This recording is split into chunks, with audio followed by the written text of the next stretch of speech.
individualizar las conductas. Y bueno, ahí está el tema electoral, por supuesto, en estos dos estados que se ha vuelto complejo. Ya hablábamos sobre el tema Guerrero, también Michoacán. Tenemos en la línea, le agradezco muchísimo que nos tome la llamada, Ciro Murayama, consejero del Instituto Nacional Electoral. Ciro, buenas tardes.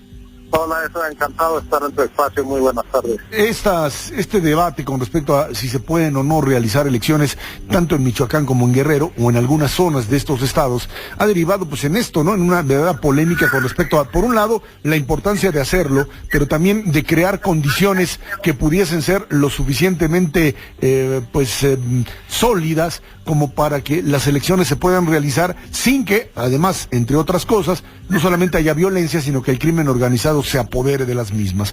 ¿Qué plantea el INE? Bueno, nosotros tenemos mucha claridad en que las elecciones son un acto no de una institución, sino el ejercicio de un derecho humano fundamental, que es el que tienen los ciudadanos para decidir quién los gobierna y quién los representa, y desde ese punto de vista pues no hay ningún resquicio legal que permita arrebatar ese derecho a la gente.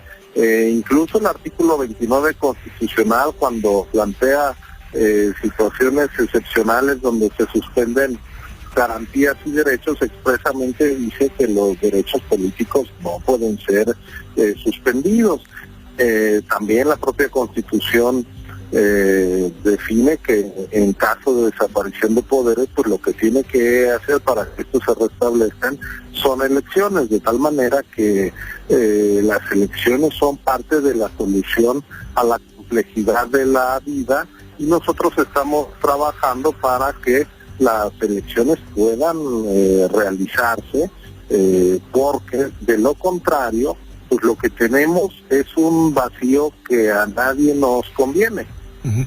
Tendría que haber un determinado tipo de acuerdo político, y te lo digo porque, pues, y más allá, por supuesto, de los blindajes que los propios partidos tienen que realizar sobre quiénes son sus candidatos, y es responsabilidad de ellos y de nadie más, hay un hecho real de que hay zonas violentas, hay zonas todavía en donde la confrontación, como el caso de La Ruana en Michoacán, o las partes de Guerrero que siguen en ese mismo nivel, en donde podría, pues, una campaña política generar todavía, por el propio choque, por las propias confrontaciones propias de una campaña, un mayor nivel de violencia.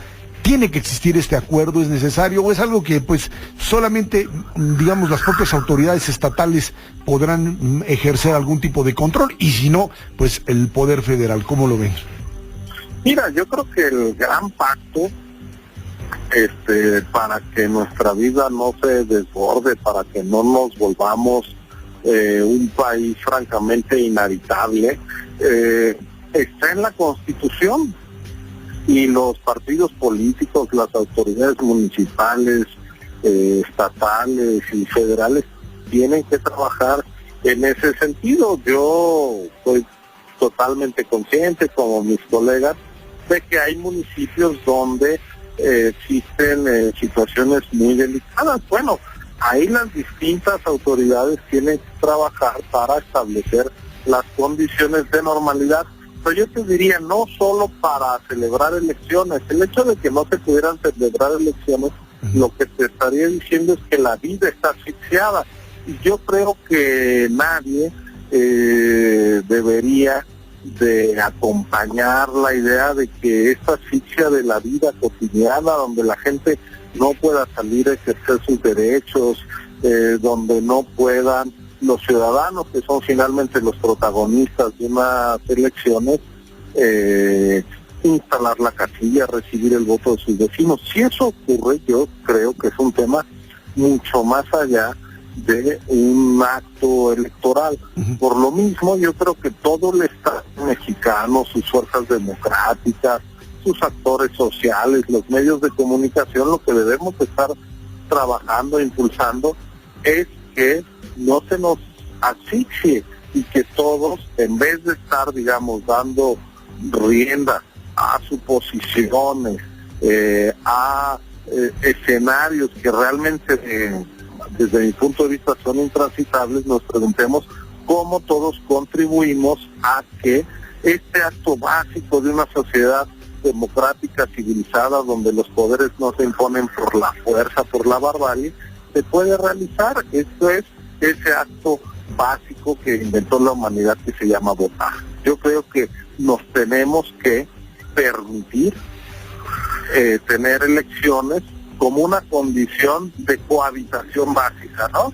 Creo que hay las condiciones para que nos planteemos ese horizonte y por supuesto el proceso electoral es un proceso justamente que se va concatenando de distintas etapas y hoy por hoy no hay nada que nos diga que en algún lugar del país están canceladas las elecciones. Por supuesto que hay condiciones difíciles, pero se pueden y se deben remontar. Así es, porque de lo contrario entraríamos en una espiral pues totalmente contraria, digamos, a lo que se pretende en términos de un círculo virtuoso de generación de elecciones y de recuperación de la vida civil, de la propia sociedad civil dentro de distintos estados. Ciro Murayama, consejero del Instituto Nacional Electoral, muchísimas gracias por estos minutos. No, hombre, al contrario, gracias a ti, eso, muy buenas tardes. Buenas tardes. Y el presidente de la República sostuvo que el gobierno federal debe tener una mayor capacidad para hacer